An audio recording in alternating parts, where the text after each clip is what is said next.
Hey guys, this is Pip again, and what I want to talk to you about is the rule of 72. If you follow the rule of 72, you can be rich. And if we understand how the rule of 72 works, what we can do is get our money to work that much harder for us. So, what is the rule of 72? Where does it come from? All this good stuff. And what we need to think about is how much do we invest and how much money do we make at the end of the day? And so when we start to look at property, the first thing we need to think about is cash flow. What is cash flow? Cash flow is basically all of your income. So that's going to be your rents in most rental property. It may be other income from maybe you're renting out a garage or storage or anything like that. And then you're going to subtract out all your expenses. So that's really what our cash flow is. Our cash flow allows us to do what? Our cash flow allows us to make more money, but it allows us to then determine what is our return on investment.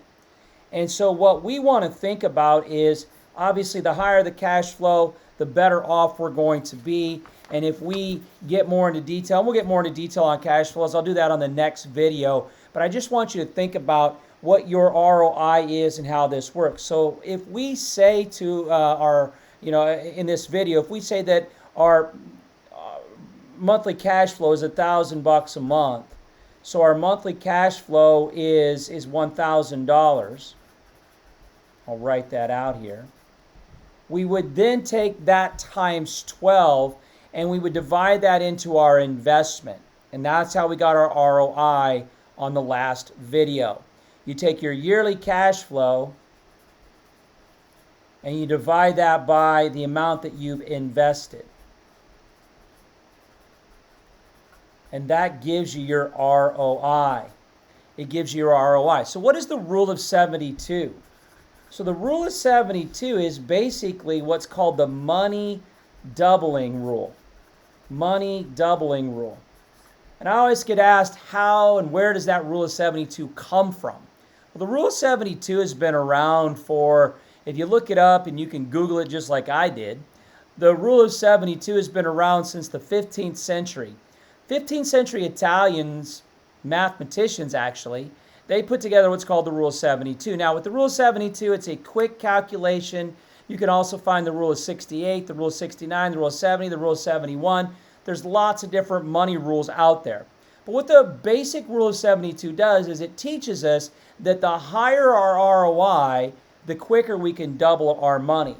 So what you do is you take 72 and you divide it by whatever your return on investment is. So if your return on investment is 1% and you take 72 divided by 1%, it's going to take 72 years for your money to double. 72 years for your money to double. Well, let's say that you make a little higher ROI. Maybe you've got a 7% ROI. It's going to take, in this situation, and if we do this math, maybe I should get the calculator out and do it in front of you. And so as I get the calculator out here and do it in front of, if I take 72 and I divide that by 7, that means it's going to take 10.28 years for my money to double. 10.28 years for my money to double. So what if I get a 10% return on my money? Well, that's pretty easy math, but I'll do it on the calculator for you. 72 divided by 10 means your money's going to double in 7.2 years. Now, some of you guys are probably asking me why I'm using those numbers. Because traditionally, these are what are called middle class ROIs.